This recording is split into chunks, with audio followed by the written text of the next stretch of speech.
Ayun, so good evening guys. Ngayon po ay Friday, June 28, 2024. So another green day sa market natin. Mukhang gumaganda yung galawan natin. So siguro marami na lugi din na investor dito, no? Yung mga big institutions natin. Kasi tingnan mo, nagkaroon siya ngayon ng net foreign buy na 393 million. So very good. Nag-close tayo above ng 6,400 pero may konting doji yung labas niya, so 0.33%. Ayan, so hindi natin tuloy sure kung ito ba is reversal candle or tama na pabalik na siya sa kanyang sideways na trend channel last time. Kasi meron tayong malakas na net foreign buy dito sa market. So makita mo, ganun din, so 0.33% nga po yung galaw natin. Majority ng mga trending stocks natin is mga big caps. So pag-usapan natin, si Meg, papalitan ko na lang to. Si Lotto yung nilagay ko. Ayan, mali pala yung nilagay ko dito. Kasi nandito siya sa trending pero hindi naman gumalaw yung price action niya. So ito po yung ating mga trend stocks for today. Ano pa ang pinaka-good news sa market? Maliban sa lumabas na yung interest rates ng BACS, diba? Hindi naman siya tinaasan pero mataas pa rin, more than 6% pa rin yung interest rates natin. Siguro yung galaw ng US market, medyo okay naman siya kagabi. Hindi naman siya nag-spike pero hindi naman siya bumagsak. Okay, so siguro yun yung galawan ng market natin. So anyway, ito po yung ating mga trending stocks nga po. So majority dyan is mga blue chips. So ASN 2.88%. So natuloy na yata yung breakout nito, tapos papunta na tayo doon sa previous na dulo ng Dow G, yung previous na resistance level natin sa kanya. So ang isa pa maganda dito kay ASN, bukod sa ganda ng itsura ng reversal, tapos may gustong breakout pa siya, meron pa siyang net foreign buy na 43.11 million. So bumabalik na yung mga investors natin dito kay ACN naman natin. Okay? Tapos yung next, si Converge, laging magkasama na itong dalawa na to. Sabi ko nga na nakukulangan na lang tayo dito kay dito, di ba? Sila dati yung mga trending stocks natin. So Converge, nag-up siya ulit ng 0.88%. So hudol lang.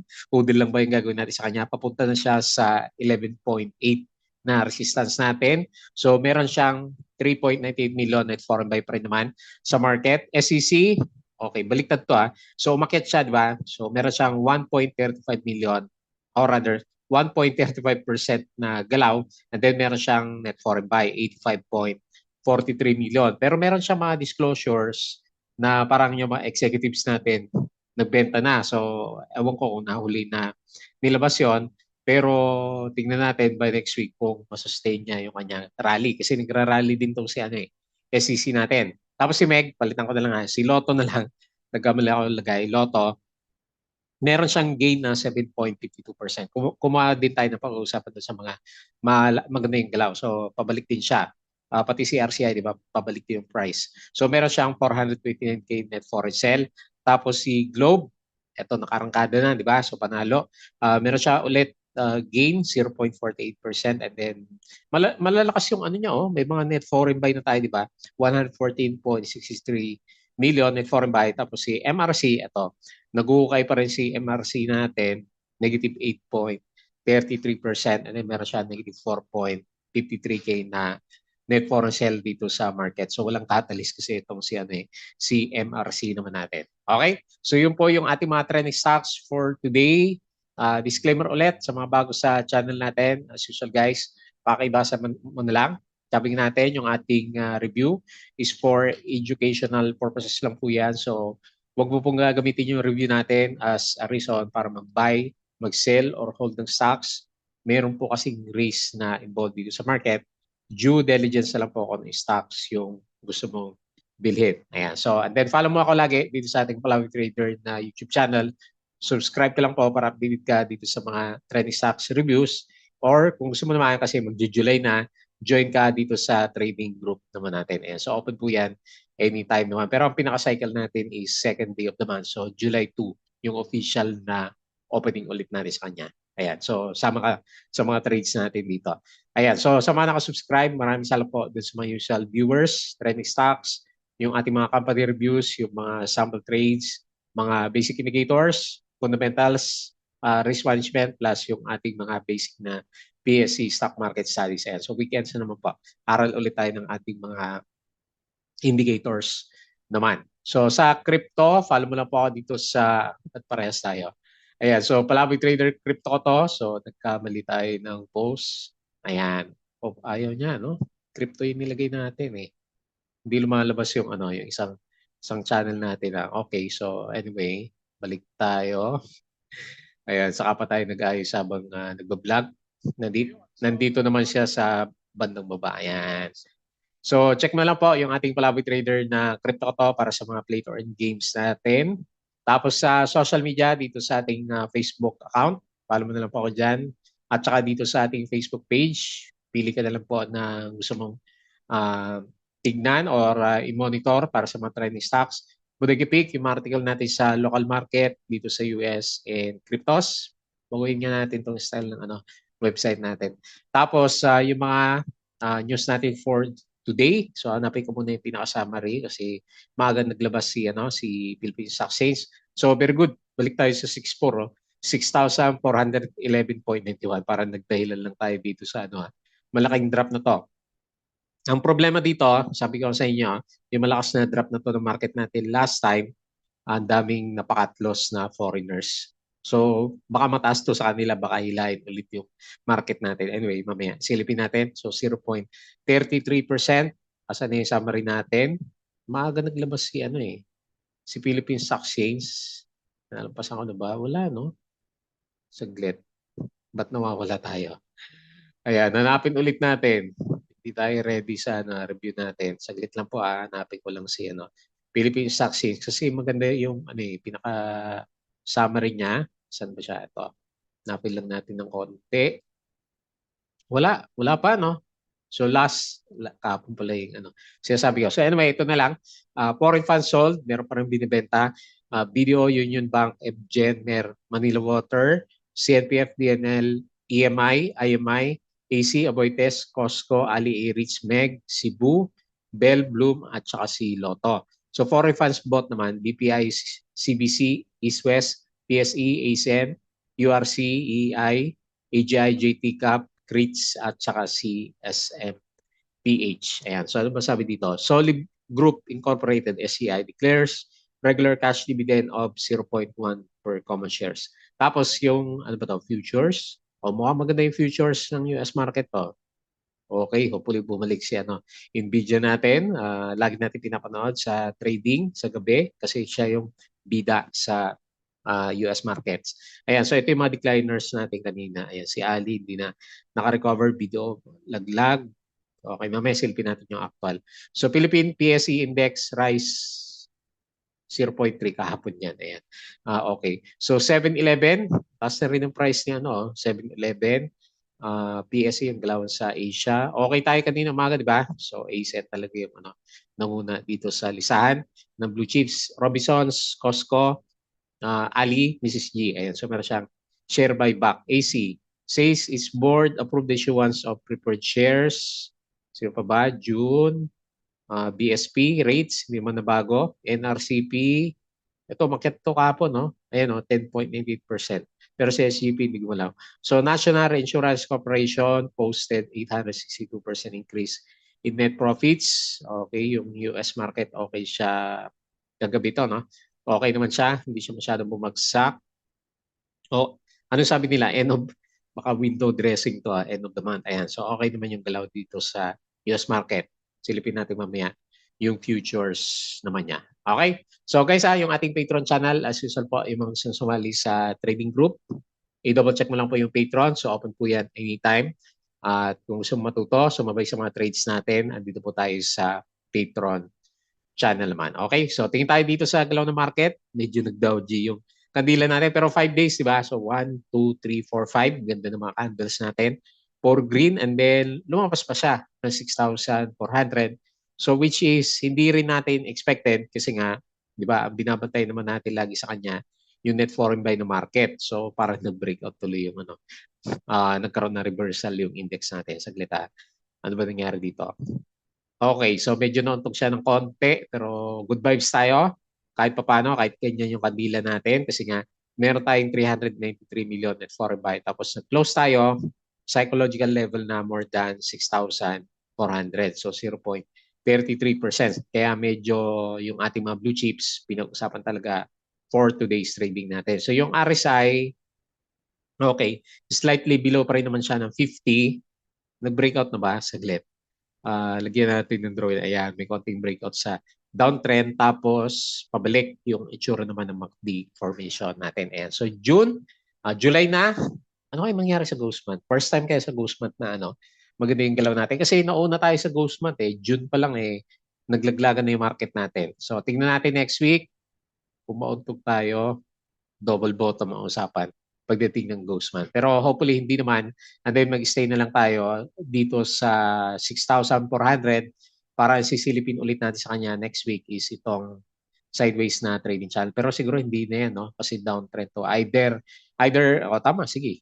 Either magkaroon tayong sideways o reversal. Kasi nandito tayo ngayon sa above ng MA20. Ayan, optimistic ka agad yung yung tingin natin sa kanya. So ito yung mga winners sa big caps, URC. Ayun, nag-breakout si URC 3%, Jollibee 0.89, nauntog din siya ng konti. JT Cap, ito pala humila sa atin, 7.8%. Laki naman. Ayan, so hindi mo akalain na double bottom na pala siya dito pero laki, panalo, di ba? So, okay ba yung earnings nito? First quarter, okay. Annual, okay din naman siya. Ayan, so congrats sa mga matibay yung loob. So, siya pala humila at saka si URC. SMPH, gumalaw na rin pala, ayun, yung alaga natin. May breakout na rin pala siya. Okay, ICT 0.92. Ito maganda, Anytime pwede mag-breakout. MBT 0.67. ASEN 2. Ayan, ganda, ganda ng galaw ng ASEN 2.88. SCC 1.35. DMC 1.09. So sa big caps, BDO, so namula 1.38. BPI, mga banks yata, negative 0.52. Ali, negative 1.55, AC negative 1%, at saka si Monde. Hindi pa tapos yata si Monde. GGS, mangyari dito, negative 0.95. Meralco, negative 2.14. LTG, nag-bounce ng konti. AGI, hindi pa rin, ayaw pa rin niya. Negative 0.46%. Grabe yung drop ni AGI natin. Pero laki ng niya, di ba? Laki ng potential kung babalik siya ulit dito sa 13 peso, halos 50% na pala yung drain up nitong si AJ natin. Okay, so dito naman tayo sa mga movers. Jerry, laki naman. Parang 9 trades lang siya. So anyway, walang volume yan. Hanap tayo ng may volume. JT Cap, 7%. Si Lotto, ayan, 7.52. Pa-breakout si Lotto, pabalikin siya ulit. So SGI, ay nag-breakout siya. Okay. Malaki din pala dividends niya. Parang dalawang CPG din pala to. 10.2%. Ayan, congrats doon sa mga nakatunog sa kanya kasi opening pa lang 10% na, panalo. Ayan, Ionix, pabalik na, 4.94. Sino pa? Si Lan, walang volume. Si Bell, ito may volume. Okay. Hopefully, pabalik ka na, Bell. Tapos si URC, Robinson. Laglag din to si Robinson nakaraan. BSC, okay, wala masyadong galaw. So sa losers, sino ba losers natin today? MRC. Naghuhukay si MRC. TechW 5%. Balay, walang volume si Balay, no? 100K lang, no? So minus 4% si Green. Nangyari kay Green? Nag-oversold na, nag-downtrend, no? Hindi na tuloy yung reversal niya. Tapos si ABA, drop din siya, minus 2.97. House, minus 2.49. Ito yung pumitik ng isang araw. Meralco, SPC, okay, Ali. Okay, so yun po yung mga movers dito sa market. So downtrend pa rin naman si PSE pero sumisilip na siya. So nauntog siya kasi. Pero tingnan natin naiwan yung ibang foreigners dito kasi may billion na lumabas dito, di ba? 1.4 o 1.34 o 1.84? 1.34 yata lumabas dito. Hindi nakabalik yun. Tingnan mo kasi 393 million lang, So may lugi doon sa mga big caps na stocks natin. Okay? So anyway, yan yung galawan. Tapos sa US market, okay? Lakas ng futures, Nasdaq 0.43, Dow Futures 0.09, S&P 0.36. Ayan. So mukhang berde. Kagabi is berde sila.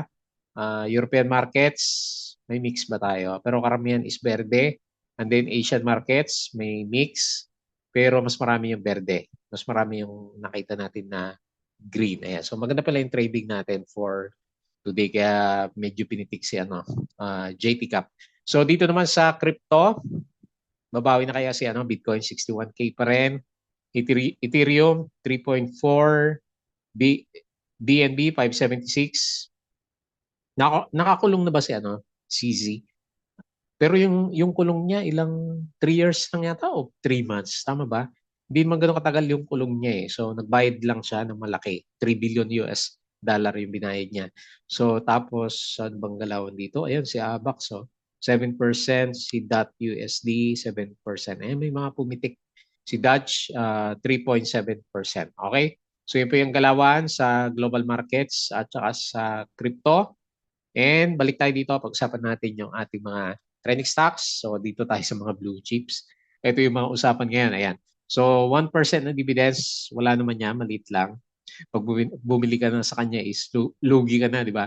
Kasi 1.19% yung charge. So papuntahan tayo dito sa 5.3. Ito muna yung babantayan natin na resistance kasi dito siya nagkaroon ng Dow G last time, and then support is nung nagkaroon siya ng double bottom dito sa 4.6. So on the way na po siya dito sa 5.3 ulit, pabalik siya, and ito yung nakita natin na malaking trading channel. So maganda, ang laki na reversal ni di ba? Binigay ni Ace, no? Simula dito kung dito natin susukatin. Ayun, no? Halos 50% pala yung binalik nitong si Ace natin. Tapos makita mo naman, wala na siya sa ilalim ng MA100. So bullish na si Ace po natin. Okay? So tuloy-tuloy niyan para makabawi yung mga investors natin. Hopefully, ganun din si Converge natin. So 2.88% yung galaw. Okay, very good. And meron tayong 43.11 million net foreign buy. Meron pa tayong disclosure. SCC, ayan, meron siya dito sa ACE.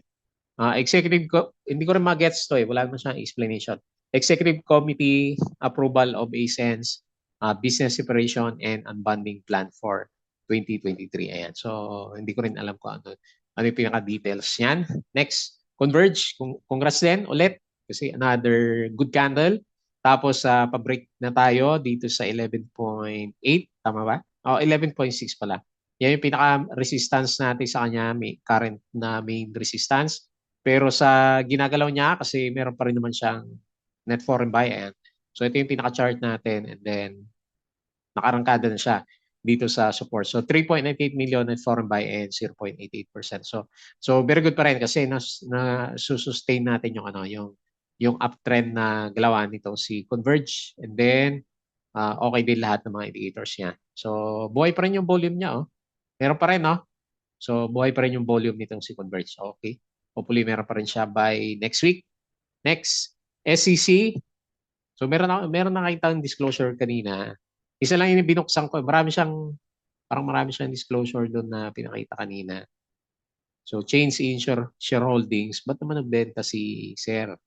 Ayan, nagbenta siya. Dispose. 33 pesos. Ayan, kumuha na siguro ito ng dividends. Sino ba to? Si Mr. John.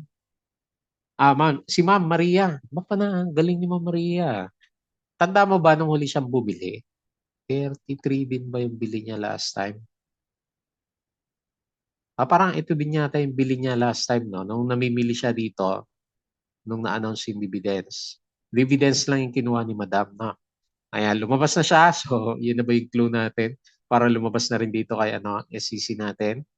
Kailan ba payment date na ito? Payment din, nagbayad na pala siya, no? April 19, tagal na pala. So anyway, naka-recover na siya. Another close the gap. Pangilang close the gap na. So abangan natin next October pa yung July, August, September, tagal pa. October yung huling pinaka niya dividends. Ang laki magbigay na ito, no? So tingnan mo, twice a year, 10%, 20% yung binibigay ni SEC. Panalo kung dito ka na nag-invest, no? So although hindi naman ganun ka-exciting yung galaw niya, pero sa dami naman na dividends na pinamimigay niya, lalo na itong last year, 20% yung binigay niya, panalo yung investors kay SEC natin. Okay, so anyway, bantayan na lang natin to. Hopefully, umabot pa siya dito sa 36 ulit. Yan yung pinaka main na resistance talaga niya. So, support is MA 100. Ayan, ganyan lang muna. 1.35% yung galaw and 85.43 million net foreign buy. Next, Lotto Lotto, hindi si, si Meg. Ito na lang muna. So, maganda kasi yung galaw ni Lotto. Very significant yung galaw na yan kasi on the way siya ulit para mag-break out. So, hopefully matuloy na si paring Lotto. 7.52%. Hindi ko alam kung kailan yung yung sabihan nyo din ako pag meron ng iLotto, tataya din tayo dyan kasi yun, maganda kasi yun kasi online So, hindi ka na po kailangan magpabili pa sa Pinas, di ba? Madali na lang siya ma-monitor kasi online din yung yung mga results niya, di ba? So kung panalo ka, uwi ka agad tayo sa Pinas. Ayan, so Lotto, 7.52%, 429.26K. Net foreign sell tayo, so okay naman lahat ng indicators niya. May volume siya ngayon, 31.66 million. Ayan, so okay yan. On the way siya sa breakout. So for another 52 weeks high. Hindi naman siya all-time high, no? 52 weeks high pag nag-breakout si Lotto natin. Okay? Next, Globe. Ito, panalo din yung mga investors. Sabi ko nga, kasi kung bumili ka, stock rights offering, so above na siya ng 20%. Tapos, parang gusto pang umarangkada ulit nitong si Globe natin. So, ito yung support, 2014. May gap siya dito. So, meron siyang binilikan. Okay. Ito yung pinakamalapit na resistance, 2176, which is parang didikitan niya. So, based lang dito sa mga nakikita natin na indicators, okay siya, MACD, okay, volume is okay din siya. And meron siyang 114 million net foreign buy. So, 0.48%. Hopefully, mabot siya dyan sa 2176. And then lastly, si MRC, naghuhukay.